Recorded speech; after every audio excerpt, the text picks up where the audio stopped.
మొన్న జగన్ వచ్చారు కదా హైదరాబాద్ కి కోర్టుకి. యాక్చువల్ గా ఆయనకు ఏపీలో కూడా అంత అంటే పాపులారిటీ లేదు, అంత జనాలు కూడా లేదు. ఇక్కడ అలా వచ్చారు అంటే నిజంగా ఆయన అభిమానించే వ్యక్తులు వచ్చారా, లేదంటే చాలా మంది ఏమంటున్నారంటే అడవికి అయింది, వ్యక్తికి 1000 రూపాయలు పెట్టి మందు కూడా ఇచ్చారని చెప్పేసి అంటున్నారు. మరి ఏమంటారు సార్ దీన్ని? వాస్తవమే కదా, లేకపోతే ఆయనకి ఎందుకు జనాలు వస్తారంటే నాకు అర్థం కాదు. ఆయన ఆంధ్ర నుంచి ఇక్కడికి ఎందుకు వస్తారు? ఆయన వచ్చింది ఏ పని మీద? కోర్టుకు హాజరవడానికి. కోర్టుకు హాజరవడానికి వచ్చినటువంటి ఓ ముద్దాయికి జేజేలు పాల్గొనడం, సీఎం సీఎం సీఎం అని అరవడం ఏంటిది? వికిలి చేష్టలు వెరినవులోని. వాస్తవంగా ఏదన్నా రాజకీయంగా ఎలక్షన్లప్పుడు అప్పుడప్పుడు తరలిస్తూ ఉంటారో చూస్తుంటాం. ఇదేంటో ఈయన కొత్తగా 2 కొత్త విషయాలు ఈ సందర్భంగా అర్థమయ్యాయి. ఒకటి ఏంటంటే న్యాయమూర్తులకు సమయాన్ని కేటాయించడం. ఒక ముద్దాయి న్యాయమూర్తులకు సమయాన్ని కేటాయించి 10:30 కాడి నుంచి 11:30 దాకా ఉంటానడం చాలా ఆశ్చర్యం వేసింది మా జీవితంలో. రెండోది కోర్టుకు కూడా వ్యక్తుల్ని తీసుకొచ్చి ఆంధ్ర నుంచి, మళ్ళీ ఇక్కడి నుంచి కూడా కాదు, ఆంధ్ర నుంచి వ్యక్తుల్ని తీసుకొచ్చి జెండాలు పట్టుకుని ఇక్కడ ఏంటి అసలు నాకు అర్థం కాలేదు. చాలా ఆశ్చర్యంగా అనిపించింది నాకు. కేవలం వాళ్ళు ఏమనుకున్నారంటే మనం ఇలా చేస్తే మన బలం పెరుగుతుంది అనుకుంటారేమో, నాకు అర్థం కాదు. కానీ బలం తగ్గుతుంది. ఎందుకంటే ఇలా చేసినందువల్ల వ్యక్తులను అపాసు పాలవడం తప్ప ఏముండదు. కాబట్టి రాజకీయంగా ప్రత్యర్థి పార్టీకి ధీటుగా ఎదగాలనుకున్నప్పుడు అది జనాల మధ్యలో ఉండి మనం ఈ పోరాటాలు చేసుకుంటూ అసెంబ్లీకి వెళ్ళి కూడా పోరాటం చేస్తే బాగుంటుంది తప్ప ఇలాంటి విక్రిచేష్టలు చేస్తే చాలా మంది నవ్విపోతారు, కానీ వేరే ఎవరు కూడా సమర్థించే అవకాశం ఉండదు. సార్ అలాగే ఆయన రావడం తోటి కేసీఆర్ ని కలవడానికి వెళ్ళారు.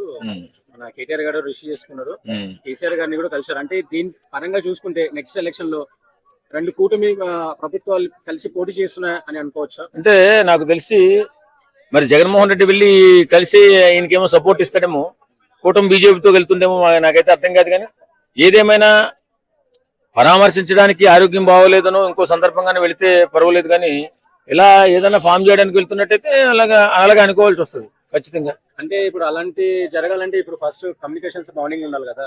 అందుకని కేటీఆర్ గారు రిసీవ్ చేసుకోవడం కానీ, రిసీవ్ చేసుకుని వాళ్ళ తండ్రి దగ్గర తీసుకెళ్ళిన ఆయన కేసీఆర్ గారు బెడ్ మీద పడుకుని ఉన్నారు. పడుకుని ఉన్నప్పుడు వెళ్ళి మాట్లాడారు, ఆయనతో పెట్టారు. మరి అది దాన్ని బేస్ చేసుకుని ఇలా 6.5 సంవత్సరాల తర్వాత కోర్టుకి వాయిదాకి అటెండ్ అవ్వడానికి వచ్చాడు. సంతోషమే. ఎందుకంటే ఫ్యూచర్ లో చాలా మంది పెద్ద పెద్ద డెకాయిట్లు, పెద్ద పెద్ద నేరాలు చేసినటువంటి వ్యక్తులు కూడా రేపు కోర్టులకి టైం ఇచ్చి మేము ఈ టైంకి వస్తాం, ఆ టైంలో విచారణ చేసుకుంది అనే కొత్త సంప్రదాయానికి ఒకటి తెరతీశారు జగన్మోహన్ రెడ్డి గారు. ఆ తర్వాత వాస్తవంగా రాజకీయ నాయకులు ఒకరినొకరు పరామర్శించుకోవడం అనేది సర్వసాధారణంగా జరుగుతూనే ఉంటుంది. కాబట్టి కేసీఆర్ గారి ఆరోగ్యం బాగోలేదని వచ్చి పరామర్శించుంటారు నాకు తెలిసి. ఈయన సపోర్ట్ వల్ల ఇక్కడ ఏం మ్యాటర్ ఏమి ఉండదు. ఎందుకంటే జగన్మోహన్ రెడ్డి తెలంగాణలో ఎప్పుడూ కూడా తెలంగాణ వైపు చూడలేదు. తెలంగాణలో ఏ కొద్ది మంది కుటుంబీకులో లేకపోతే అభిమానులు ఉండవచ్చునేమో తప్ప ఆయనకు అంత ప్రాబల్యం ఇక్కడ ఏమి ఉండదు. ఎందుకంటే ఫస్ట్ నుంచి కూడా మన ఆంధ్ర తెలంగాణ విడిపోయిన దగ్గర నుంచి కూడా ఎక్కువ ఫోకస్ అంతా ఆంధ్రమే పెట్టుకున్నాడు అతను. నాకు సంబంధం లేదు తెలంగాణతో అన్నాడు. మరి ఈ కేసీఆర్ గారికి అంటే టీఆర్ఎస్ కు మరి ఈయన బలం ఎంతవరకు సహకరిస్తుంది అనేది పక్కన పెడితే, నేనైతే అనుకోవడం ఒక రాజకీయాలలో అతను కొంచెం ఇప్పుడు హాస్పిటల్ కొంచెం ఆరోగ్యం బాగుండలేదు కాబట్టి పరామర్శించడానికి వచ్చాడేమో అనుకుంటున్నాను. అంటే గతంలో జగన్ గారు కొన్ని వాక్యాలు కూడా వచ్చాయి, ఉమ్మడి రాష్ట్రాల పైన సీఎం గా చేయాలని చెప్పేసి గతంలో కొన్ని వాక్యాలు జరిగాయి, న్యూస్ కూడా వచ్చింది. అలా అని చెప్పేసి ఏదైనా ఆలోచన ఉండొచ్చు అంట? అదేముండదు, ఎక్కడోళ్ళు అక్కడే ఉంటారండి. ఉమ్మడి రాష్ట్రం అంటే ఇప్పుడు 2 రాష్ట్రాలకు ఒక సీఎం ఉండరు కదా. మన బీఆర్ఎస్ గానీ అది ఆయన బీఆర్ఎస్ పెట్టుకున్నది ఎందుకు? టీఆర్ఎస్ ని బీఆర్ఎస్ చేసిందే అన్ని రాష్ట్రాల్లో పోటీ చేసే ఉద్దేశం. కనీసం ఈ రాష్ట్రంలో కూడా అధికారం కోల్పోయి మొన్న జూబ్లీ సెలక్షన్ కూడా ఓడిపోయినప్పుడు ఆయన ఎక్కడికి పెంచుకుంటూ పోతాడు, పెంచుకునే అవకాశమే లేదు. కాబట్టి రాజకీయంగా ఆలోచించే కంటే కూడా మానవతా దృక్పథంతో ఒకరినొకరిని పరామర్శించుకోవడం అనేది సాంప్రదాయం కాబట్టి వెళ్ళి పరామర్శించుకోవడం తప్ప రాజకీయంగా వాళ్ళు కలిసి ఉంటారని చెప్పి అనుకుంటున్నారు. విమానంలోనే 10 మంది దిగారన్న. మరి కార్లు వేసుకొచ్చిన వాళ్ళు చాలా మంది విజయవాడ వాళ్ళు హైదరాబాద్ లో కనపడ్డారు. విజయవాడ వాళ్ళే కనపడ్డారు చాలా మంది. రాయలసీమ వాళ్ళు అయితే కనపడలేదు. అదొకటి బాధేసింది. మరి ఎందుకు రాలేదో ఏమో తెలియలేదు, కానీ రాయలసీమ నుంచి అయితే ఎవరు రాలేదు. విజయవాడ నుంచి అయితే బాగా వచ్చినట్టు చాలా మంది కనపడ్డారన్న. అంటే ఎందుకని చెప్పేసి ఇలా అంటే ఆయనకు ఆల్రెడీ ఏపీలోనే అంత ఫాలోయింగ్ లేదు, ఇప్పుడు హైదరాబాద్ లో అంతమంది వచ్చారంటే ఎలా?